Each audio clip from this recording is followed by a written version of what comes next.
Back home in Texas, it was I who took a bullet. From the gun of a no-good, cheating card shark by the name of Phil Sublett. John Wesley Hardin lost, and we all know what happens when John Wesley Hardin loses.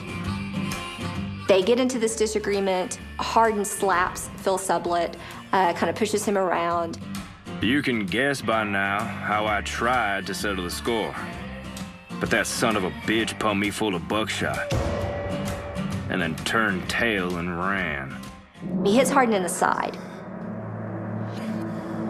And some of the shotgun pellets end up nicking his kidneys.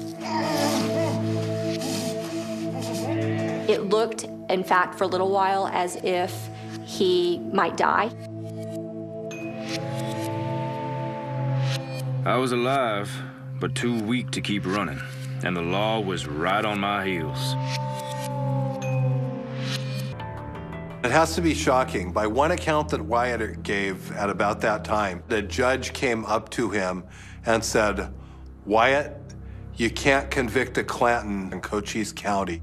You're going to have to leave them in the brush," meaning that the laws didn't work anymore. You couldn't convict an outlaw. Your only choice was to kill them.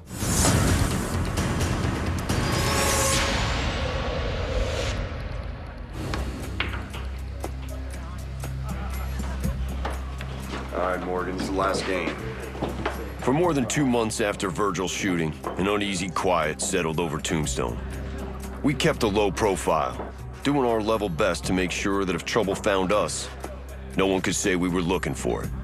But then one Saturday night, cabin fever got the better of Morgan. They had been basically holed up in a hotel with guards night and day at their hotel. And Morgan, he said, "I want to play a game of pool." And so against Wyatt's better judgment, they played pool. And Wyatt, 2 bids says I sink this one.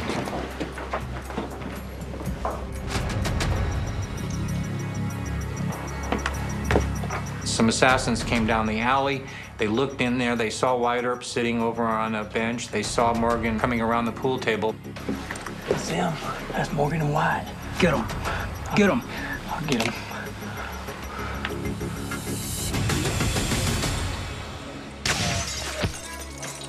He came right to the window, leaned over to take his shot, and the assassins fired through the window. One of the bullets shattered Morgan's spine. The other one hit just over Wyatt's head. Morgan! Morgan! Hey, this is my last game of pool. Someone call a doctor! It's unimaginable, the horror that must have been going through Wyatt's mind. Morgan! Wyatt did not approve of public displays of emotion. He did not cry or anything else. He just stared down at his younger brother, who intimates said was his favorite, and I think went quietly and temporarily insane. You know, did it? Yes. And I'll get them. That's all I ask. I knew from that moment on, I would make my own law. When they killed Morgan, I think a lot of his life at that time was taken from him. I think he had nothing to lose. They have messed with the wrong cowboy. He's just getting started.